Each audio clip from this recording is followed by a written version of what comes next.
فایل منیو. رابسو فایل منیو ته اولین نیو دی. د نیو په ذریعه موږ کولی سو یو نوې صفحه ایجاد کو په فوټوشاپ کې.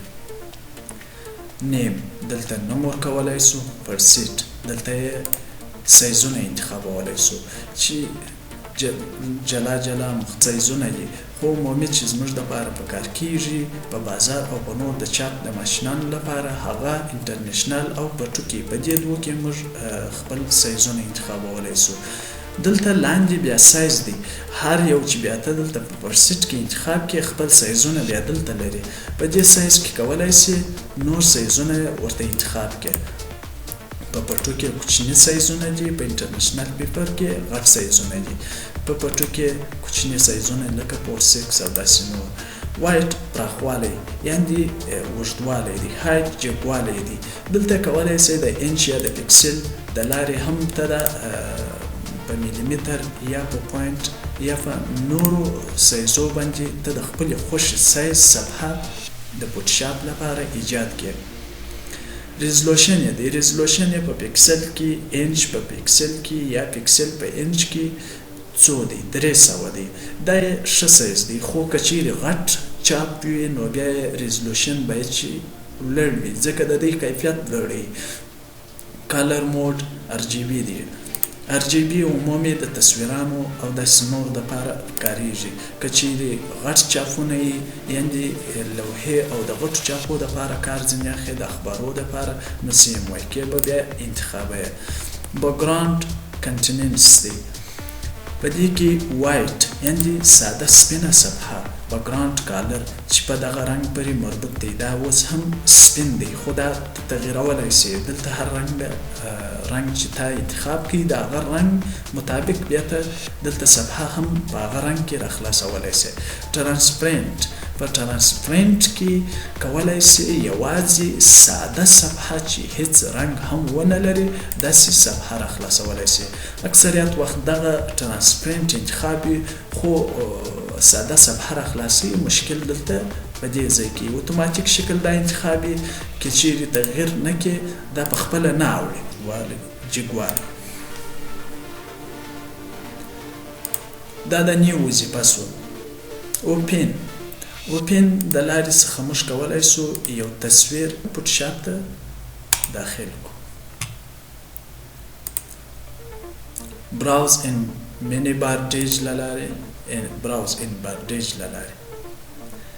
کولی سي یو تصویر انتخاب کې، خو مخکې له دې چې ته هغه تصویر فوټوشاپ ته راولې دلته د ده مکمل معلومات یعنې پراپرټیز یا ډایټلز یا فایل انفو دلته مکمل کتلی سي.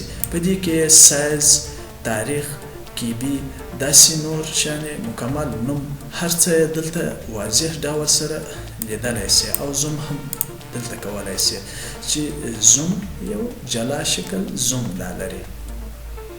په ډبل کلیک سره دا تصویر هم داخلیږي فوټوشاپ. براوز ان منی بارډیج له لارې یو فولډر به جوړوي چې د هغه سایز د تصویرانو د یو شانته وي. نو بیا کولی سي هغه فولډر د منی بارډیج کې ثبت کړي او هغه تصویران هم دلته راخلاصیږي. ساده او اسانه لارې ده.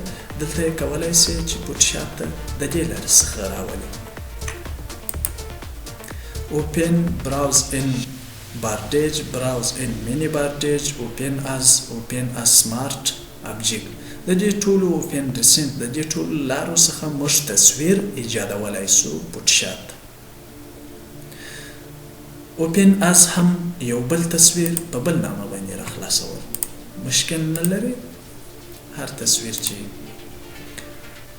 اوپن از سمارټ ابجیکټ یعنې هغه PSDP فایلونه چې په فوټوشاپ پورې تړلي هغه تصویران راخلاصولی سي. خو دلته دا تصویران JPG دي، دا یې هم راخلاص کړه، خو اصلا کې دی د خود د فوټوشاپ فایلو ته لار موندلی سي. کله ناکله JPG، PNG او داسې نور فایلونه هم راخلاصي، خو کله ناکله بیا نسي راخلاصولی. خو زموږ دپاره مهمه دا ده چې یو تصویر څنګه راوړو. بعضې تصویران فوټوشاپ ته نه داخلیږي. هغه تصویر کې یو داسې مشکل دی چې تصویر کوالټي یا هغه سایز فارمټ یې ډېر خراب دی، یا پر یو داسې سیستم باندې جوړ وي چې هغه له نورو لارو څخه هم راکړلی شي، لکه امپورټ او ایکسپورټ له لارې څخه. اوپن ریسنټ هغه تصویران چې موږ فوټوشاپ ته داخل کړي دي، هغه تصویران ټول بیرته که چیرې موږ کلوز کړو بیا هم د اوپن ریسنټ له لارې راوستلی سو تر هغه ساعته پورې چې فوټوشاپ مو نه وي بند کړی. کلوز یو تصویر بندول، یس کوئ بیا نه په دې خاطر باندې چې دا بیرته سیب ته ځي، د نو د لارې دا تصویر بندېږي. کلوز آل دی مکمل تصویران بندول، هر څومره چې وي مکمل درته بندوي، په شرط دی چې کار نه وي پکښ کې سوی.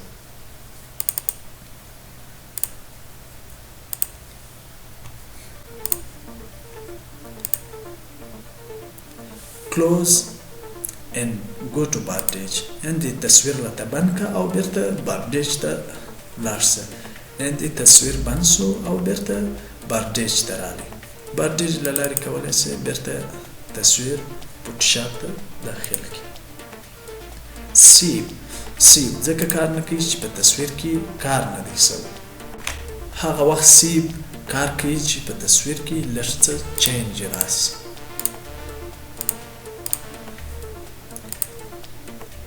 سیو فایل دا تصویر کولی شئ په هر ځای کې د کمپیوټر په هر ځای کې ثبت کې. اولین به انتخاب کې کوم ځای کې غواړئ، کوم فولډر کې غواړئ چې ثبت کې. دلته نوم ورکولی شئ، فایل نیم نوم ورکولی شئ. فارمټ یې په کوم فارمټ کې، پی ایس ټي پي فارمټ، خو که د موبایل او د نورو لیدو لپاره یې ته فقط په یو تخنیکي سامان کې وینئ چې هغه ولیدل شي، نو بیا به جی پی جي یا پی ان جي انتخابوئ.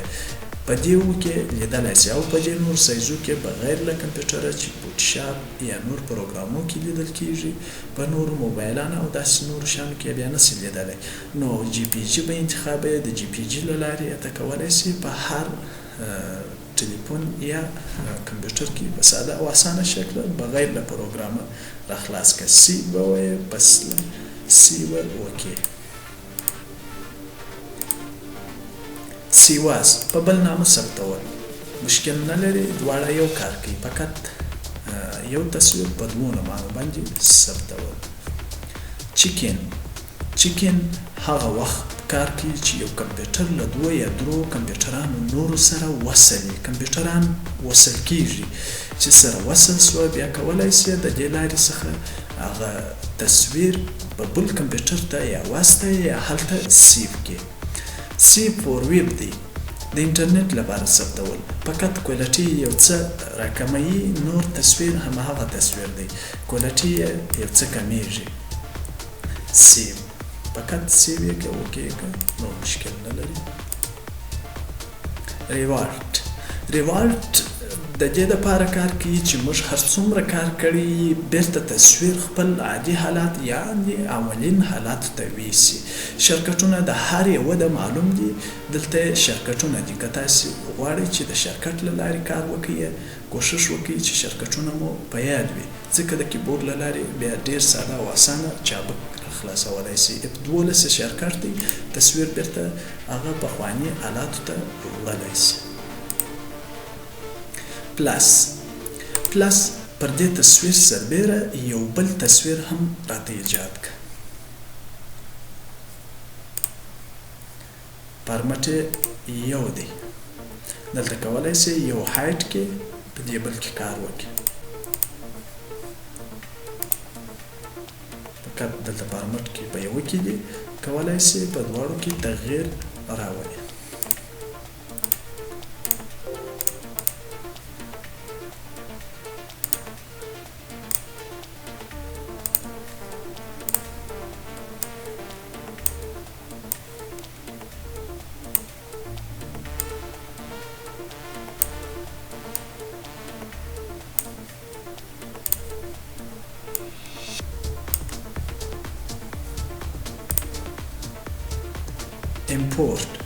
import variable data set مخکې مې درته ویل چې په چیکن کې کمپیوټرات سره وصل کیږي، بیا وروسته له هغه څخه ویریبل ډاټا سیټ له لارې کولی شي د تصویر بل کمپیوټر ته واستوي. ویډیو فرانټ ټو لایر، یو ویډیو هم راخلاصولی شي فوټوشاپ کې چې لایر باندې درته تبدیلوي، یعنې هر تصویر جلا جلا درته ښیي. ویډیوګانې هم د تصویر په شکل باندې جوړیږي، یعنې ډېر تصویران سره یوځای کیږي. په یوه ثانیه کې تر 500 تر 600 تصویره ډېر سره یوځای کیږي. بیا هغه تصویران یو ژوندۍ صحنه غوره کوي. لایر باید چې ټایم لاین مو فعاله وي.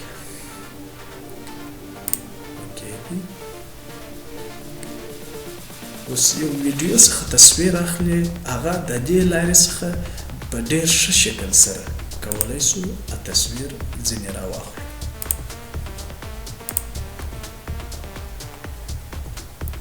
نوټس، د نوټس له لارې کولی شو پی ډي اف راخلاص کړو په شرط د دې چې وایرس نه یې ووهلی.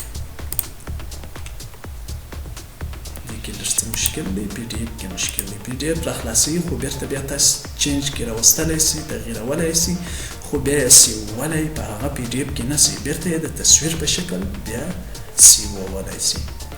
وی آی ای سپورټ، وی آی ای سپورټ د سکینر لپاره، یعنې چې پرنټر چې کله وصل شي بیا د هغه سکینر اتوماتیک شکل کولی شي د دې لارې څخه یو شی سکین کې، یو ورقه سکین کې او فوټوشاپ ته یې راوړي، او یا هم کیمرا وصل وي، د کیمرې له لارې تصویر هم د دې لارې اخیستلی شي.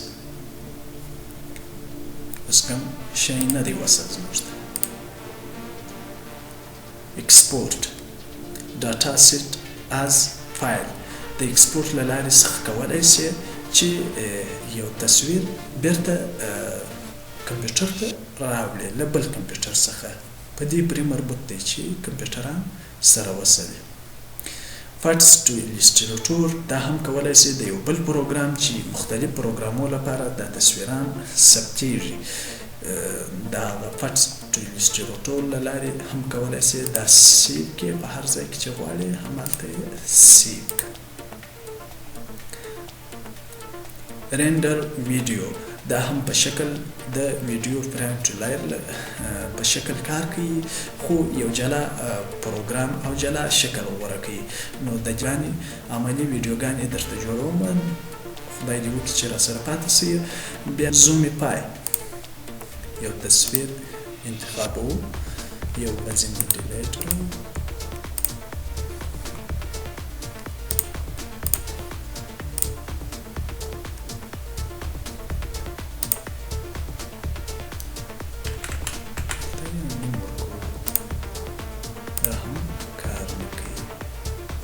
خو زوم کولی شي فلاش پلیر مو انسټال وي، ځکه فلاش پلیر کې یو څه مشکل راځي.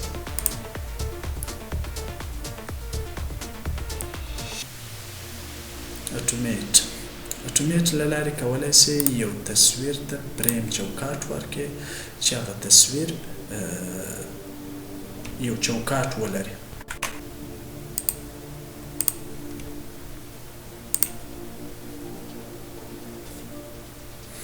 اکشن به فعاله کوي، یو فریم به ورکړي، فریم چې نه ورډ فریم کې کوي، انټر یې کوي، یو چوکاټ یې ورکړي، اکشن به فعاله وي. که چیرې اکشن دلته نه وي، د دې لارې څخه هم کولی شي چې فعاله کړي.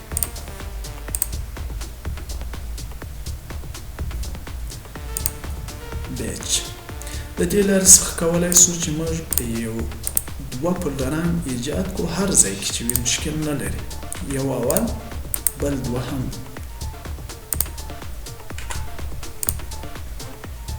یو تصویر ورته راوړو، همدا تصویر په اول کې ځای پر ځای کړي.